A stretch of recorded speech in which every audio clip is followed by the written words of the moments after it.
어서오세요. 괴담 들려주는 낚시꾼 괴담로 괴담집사입니다. 단패님들 우렁각시 아시죠? 혼자 사는 노총각집인데 누가 밥도 하고 청소도 하고 빨래도 하고 설거지도 하는 그거 우렁각시. 그런데 우렁각시 결말이 어떻게 됐더라? 갑자기 궁금해지네요. 하도 오래전에 본 거라. 단패님들은 기억나세요? 우렁각시 결말? 이번 이야기는 일본 괴담 채널에 올라온 기묘한 이야기입니다. 그럼 일본인 사연자의 기묘한 경험담, 괴담집사의 시점으로 떨어보겠습니다.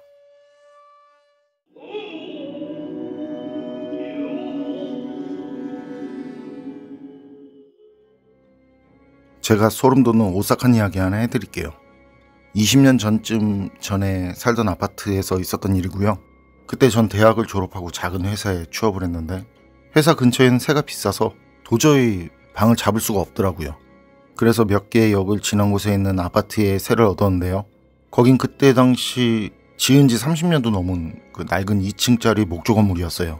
그래서 역 근처였지만 낡았기 때문에 주변 건물들보다 새가 쌌는데요. 그때 거긴 제 바로 옆집은 하루 종일 기침을 하는 할아버지가 살고 있었고, 그 앞집엔 시도 때도 없이 알아듣지 못하는 말로 싸우는 외국인 부부가 살았는데, 모두 저처럼 새가 저렴해서 오는 사람이다 보니까 그 아파트에 사는 주민들 모두는 형편이 어렵고 생활 상황이 좋지 않았어요. 그런데 언젠가부터 제 방에 이변이 시작됐어요. 처음에는 그게 사소한 일부터 시작됐는데 버린 기억이 없는데도 그 현관 앞 그 쓰레기통이 비어져 있더라고요. 처음엔 쓰레기 같은 걸 훔쳐가는 그런 사람이 있을 리가 없기 때문에 그래서 제가 착각했겠지 하고 이제 생각했는데요. 그런데 수요일 후에 쓰레기를 치우려고 보니까 다시 쓰레기통이 비어 있더라고요. 전 그때 확신했죠. 누군가가 쓰레기를 훔치고 있다라고.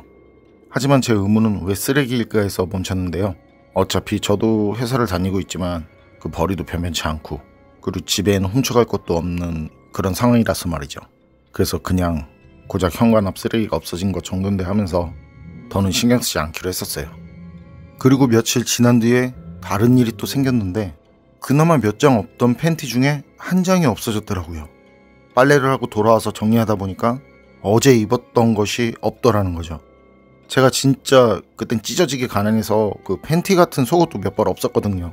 그래서 없어진 걸 확실히 알 수 있었는데 그때도 전 빨래방에서 흘린 건가 하고 넘어갔었고요. 그런데 그 없어졌던 몇 장 안 되는 그 제 소중한 팬티가 며칠 후 방에서 발견됐다는 거.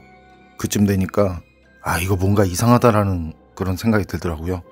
그 뒤로는 싱크대에 담가둔 밥그릇을 누가 깨끗하게 씻어서 놓은 그 식기들 두는 곳 있잖아요. 거기에 놓아뒀더라고요. 물론 제가 설거지로 한 건 절대 아니고요. 그리고 며칠 뒤엔 북박이 벽장에서 소리가 들리는 것 같더라고요.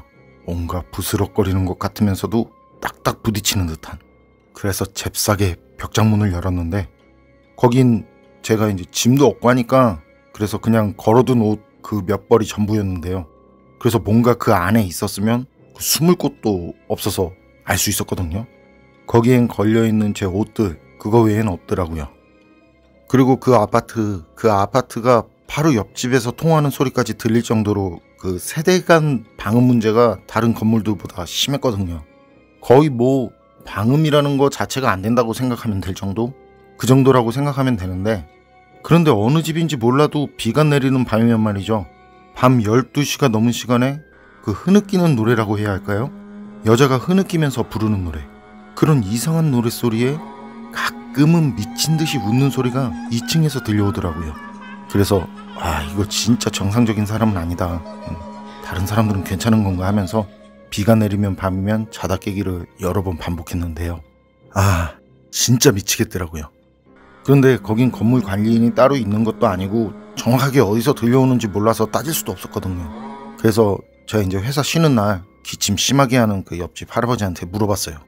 혹시 밤마다 노래하고 웃는 그러는 여자, 그 여자가 어느 방에 사는 여자인지 아냐고요. 그랬더니 할아버지는 그때도 계속 기침을 하면서 귀찮다는 듯이 그냥 가라는 듯 손짓을 하더라고요. 그래서 전 그날 이후 비가 내리는 밤이 오길 기다렸는데요. 그 노랫소리가 들리면 제가 직접 찾아볼 생각이에요. 그리고 드디어 그날 저녁부터 비가 내리기 시작하더라고요. 그리고 그렇게 비가 내리는 밤 12시 조금 넘은 시간, 어김없이 그 흐느끼면서 부르는 듯한 노랫소리가 들려왔고요. 전 빠르게 집 밖으로 나가서 노랫소리가 들리는 2층으로 뛰어 올라갔는데요. 근데 노랫소리는 계속 들려오는데 노랫소리가 흘러나오는 집이 없는 거예요. 전 그때 이거 사람 아니다 이런 생각에 그냥 다시 빠르게 내려가서 제 방으로 들어가서 문 걸어 잠그고 그날 밤을 새우고 출근을 했는데, 그래서 이제 그날 감기도 걸리고 몸도 너무 안 좋아서 이제 회사를 조퇴하고 평상시보다 일찍 귀가했거든요. 그리고 들어와서 방문을 열었는데 제 방 안엔 어느 낯선 사람이 앉아 있었어요. 제가 전날 사용한 나무젓가락을 쪽쪽 빨면서 그 여자는 저를 쳐다보고 있었어요. 그리고 그 앞엔 제가 전날 사용하고 그 싱크대에 둔 그릇이 있었는데 그건 그 여자가 핥은 뒤인지 이미 깨끗한 상태였고요. 그때 알겠더라고요. 전에 그 싱크대에 놨던 그릇들이 설거지가 돼서 그 그릇들 자리에 놓여 있었는데 그게 어떻게 된 경우인지 말이죠. 전 그 모습을 보고 막 고함을 지르면서 밖으로 도망쳐 나왔는데요. 그때 절 쳐다보는 그 여자 눈빛이 말이죠. 풀려있는데 무서운, 진짜 그런 공포는 처음이었거든요. 그리고 바로 경찰에 신고해서 경찰들이 왔고 전 경찰들한테 이제 사정을 설명했고, 그리고 제 설명을 들은 경찰들은 바로 제 방으로 들어갔는데요. 밖에서 기다리고 있었더니 안에서 여자가 막 울부짖는 소리가 들려오는 거예요.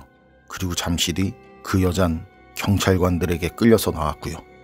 경찰서에서 연락이 와서 이제 경찰에게 설명을 들었는데 그 여자는 옆집에서 혼자 사는 여자였고, 그리고 정신적 문제가 있어서 통원 치료 중이었다고 하더라고요. 그리고 오래된 아파트였기 때문에 그 붙박이 벽장 있잖아요. 그 위쪽에 천장 마감재?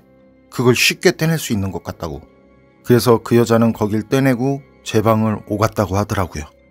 그래서 경찰이 제 방을 오간 이유를 물었더니 자기 쌍둥이 언니가 제가 괜찮은 것 같다고, 너랑 잘 어울릴 것 같다고 한번 만나보라고 했다고 하더라고요. 그래서 그 여자는 언니 말을 듣고 제가 어떻게 생겼는지 궁금해서 왔는데 막상 제 방에 들어오니까 그 호기심이 연애 감정으로 변했다고 하더라는 거죠. 전 그 옆집 여자를 본 게 그날 처음이었는데 말이죠. 그런데 그 여자가 말한 쌍둥이 언니, 그 언니는 경찰에서 조사를 해보니까 몇 년 전 죽었다라는 거죠. 그리고 이미 죽은 언니가 시켰다고 하니까 경찰은 그 여자가 미쳐서 그런 것 같다고 말을 했고요. 전 설명을 다 듣고 급하게 자리에서 일어나려는데 그런 제 경찰이 이런 말을 하더라고요. 그 여자 정신질환자이기 때문에 곧 석방될 거라고, 이사하는 게 안전할 거라고요. 그리고 전 경찰서에서 나와서 제 방에 들어와서 경찰이 말한 그 붙박이 벽장을 살펴봤는데 역시나 뜯었다 붙였다 한 것 같은 그런 흔적이 보이더라고요. 그리고 그 밑엔 전에 보지 못한 메모지? 그런 종이가 한 장 있었는데 거긴 이런 글이 적혀 있었어요. 언니가 나중에 유명한 가수가 되면 우리 결혼 축가 불러주겠대. 뭐 지금도 비가 오는 밤엔 당신이 쓸쓸해 보인다고 노래를 불러주고 있지만. 그래서 전 그 길로 바로 짐을 챙겨서 뒤도 돌아보지 않고 그 집에서 나올 수밖에 없었습니다. 그리고 당연히 환청이라고 생각합니다만 비가 내리는 밤이며 아직도 가끔 들려오곤 합니다. 그 흐느끼는 듯한 노랫소리와 웃음소리가 말이죠. 일본인 사연자의 이야기는 여기까지인데요. 비가 내리면 들려오던 노랫소리, 그러니까 그게 그 옆집에 살던 쌍둥이 언니라는 말이네요. 몇 년 전 이미 죽었다는 그 쌍둥이 언니. 그럼 그 노래는 2층에서 부르는 노래가 아니라 사연자의 방, 즉 사연자 방 안에 있는 그 붙박이 벽장 안에서 부르고 있었던 건 아닐까요? 여러분 생각은 어떠세요? 판단은 여러분께 맡기겠습니다. 괴담록 오늘 이야기는 여기까지입니다. 그럼 전 다음에 또 다른 사연으로 찾아뵙겠습니다. 늘 건강하시고 평온하세요. 함께 해주셔서 고맙습니다.